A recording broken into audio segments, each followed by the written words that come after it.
Terima kasih Anda masih di Kompas Petang. Saudara Rektor Universitas Ibnu Khaldun Jakarta, Musni Umar, mendatangi Polda Metro Jaya.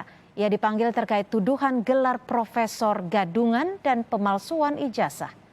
Kehadiran Musni di Polda Metro Jaya untuk memberikan klarifikasi soal tudingan gelar profesor yang ia sandang. Musni Umar dilaporkan oleh Direktur Pasca Sarjana Institut Agama Kristen Tarutung, Sumatera Utara sejak Januari 2022. Dalam laporan Musni disebut sebagai profesor gadungan.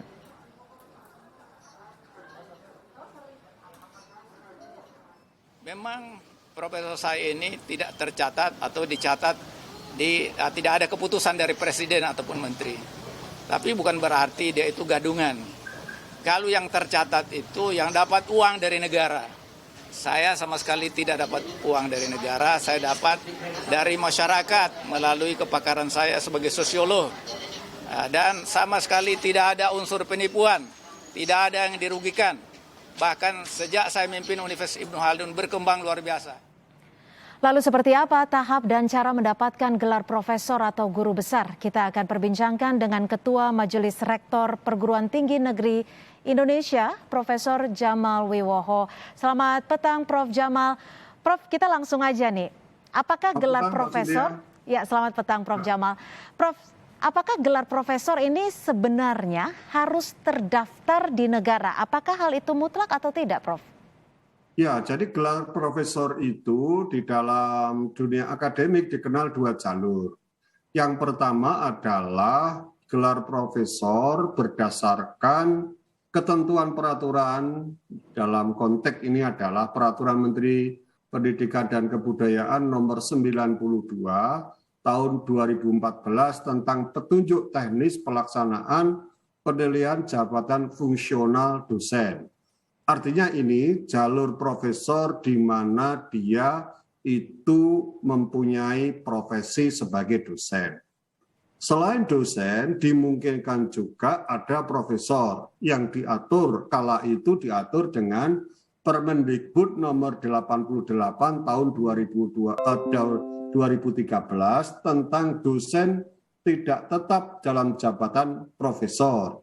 Dan sekarang itu sudah diganti dengan Permendikbud nomor 38 tahun 2021 tertanggal 9 Desember 2021 tentang pengangkatan profesor kehormatan pada perguruan tinggi. Oke. Itu normatifnya, Cynthia. Ya, Prof. Jamal, jadi singkatnya ada dua jalur, profesor dalam bentuk yang mengikuti jalur pendidikan, artinya akademisi, atau profesor yang diberikan karena gelar penghormatan. Kalau untuk kasus yang saat ini terjadi dari Profesor Musni Umar ini kan artinya jalur akademis, artinya tidak perlu didaftarkan. Kalau jalur akademik, maka jalurnya kalau dosen itu kan dari asisten ahli, CPNS, asisten ahli naik ke lektor, dari lektor naik ke lektor kepala, kemudian baru bisa mengajukan ke guru besar sesuai dengan persyaratan-persyaratan, misalnya saja punya publikasi ilmiah yang terindeks Scopus, misalnya itu. Artinya proses dan prosedur itu sangat baku, sangat normatif untuk itu.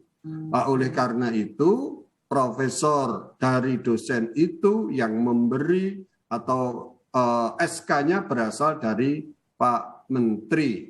Dalam hal ini adalah Kementerian Pendidikan, Kebudayaan, Riset, dan Teknologi.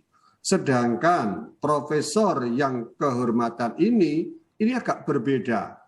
Karena apa? Karena aturan yang terbaru, maka perguruan tinggi yang akreditasi institusinya itu A dan mempunyai program studi S3 dengan akreditasi A, maka perguruan tinggi itu bisa memberikan profesor kehormatan kepada seseorang non-dosen yang mempunyai kemampuan yang luar biasa atau biasa dinamakan sebagai tacit knowledge. Oke, Prof. Jamal, kita coba akan mengecilkan dulu. Artinya dalam kasus Pak Musni Umar ini kan mengikuti sistem pendidikan, mendapatkan gelar profesor dari Universitas Ibnu Khaldun dan salah satu universitas di Malaysia.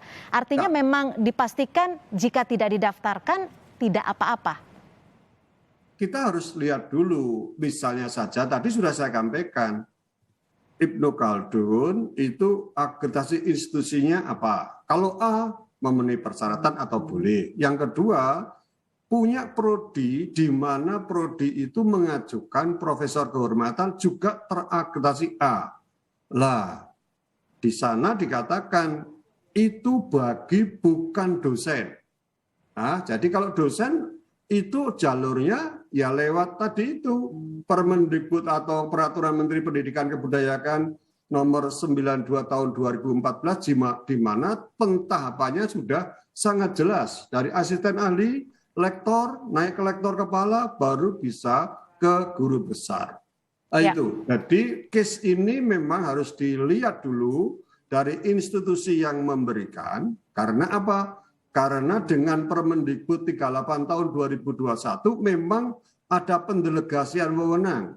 Kalau dulu dalam konteks profesor kehormatan itu SK-nya yang mengangkat itu menteri. Oke. Tapi dengan yang terbaru ini profesor kehormatan yang mengangkat itu rektor dan rektor memberitahukan kepada menteri. Jadi ada delegasi lah kira-kira begitu, Cynthia. Iya, jadi singkatnya bukan perihal masalah didaftarkan, tercatat atau tidak, tapi dilihat dulu klausul ke belakangnya apakah universitas yang memberikan gelar itu sudah cukup cakep atau tidak dan sudah memenuhi persyaratan gelar profesor itu sendiri ya, Prof? Ya, saya setuju dengan istilah itu. Jadi kita lihat case per case. Kalau saya ya mohon maaf, saya harus lihat SK-nya seperti apa begitu loh. Kalau SK-nya itu dari Pak Menteri ya sudah, saya yakin itu legal begitu. Dan yang dari Pak Menteri ini yang model sekarang itu hanya dosen. Yang model sekarang kalau bukan dosen maka perguruan tinggi diberi kewenangan untuk memberikan profesor kehormatan dengan persyaratan-persyaratan tertentu. Oke. Prof. Jamal, artinya tadi kan dikatakan bahwa Pak Musni Umar ini mendapatkan gelar profesor karena kecakapannya di bidang sosiologi. Tapi jikalau memang nanti dari Universitas Ibnu Khaldunnya diperiksa lebih lanjut, apakah ada prodi sosiolog atau tidak, apakah itu akan berkaitan jika tidak ada? Oh ya, sangat berkaitan. Kalau di sana tidak ada prodi sosiologi yang terakreditasi A, ya nggak bisa. Jadi dua hal ini tidak boleh dipisahkan, institusinya harus A dan ada prodi S3 yang terakreditasi A. Jadi tidak bisa pisahkan. Jadi dari sisi keilmuan itu ada tacit knowledge, ada sesuatu temuan-temuan baru yang mempunyai pengalaman yang luar biasa. Ya, Prof. Jamal, ada sanksinya tidak sih, Prof, ketika ternyata gelar profesor yang diakui oleh seorang rektor ternyata dinilai palsu seperti itu? Karena kita tahu bahwa gelar profesor itu merupakan jabatan akademik tertinggi yang disandang oleh seorang dosen.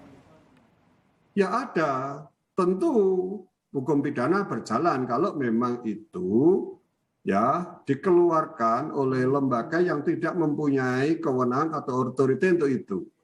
Yang kedua, ya kan nggak boleh untuk pamer-pameran ini kan, apalagi mohon maaf mendapatkan jabatan sebagai pimpinan perguruan tinggi.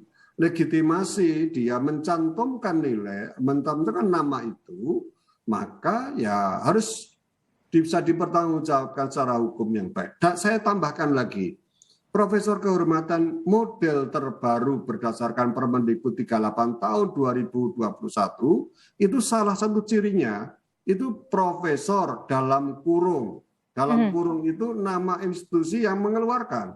Misalnya, di Universitas 11 Maret, ya bisa saja mengeluarkan karena kami punya institusinya itu A dan prodi-prodi S3-nya juga A. Maka profesor dalam kurung misalnya loh Cynthia misalnya. Berarti Cynthia itu profesor kehormatan dari Universitas 11 Maret. Tetapi bagi dosen tidak ada kemudian dikurung dalam kurung itu dari lembaganya. Oke, Prof. Tapi jika ternyata nanti dipastikan atau ditelusuri lebih lanjut bahwa kedua universitas yang memberikan gelar profesor ini ternyata dipastikan tidak ada prodi sosiologi dan tidak ada S3 sosiologi, apakah ini bisa langsung dilanjut ke pengembangan lebih lanjut? Oh ya, bisa. Ke universitasnya atau ke personalnya, Prof? Utamanya sebetulnya kalau itu ya bisa ke universitasnya dan bisa ke personalnya. Universitasnya karena persyaratan yang mengeluarkan profesor kehormatan itu adalah universitas yang mempunyai akreditasi tadi, ya, dan akreditasi prodi yang bersesuai dengan kepakarannya begitu. Tetapi kepada orangnya bisa saja karena orangnya itu atau personalnya itu menggunakan jabatan yang tidak sesuai dengan peraturan perundang-undangan yang ada. Baik. Jadi memungkinkan dua-duanya gitu.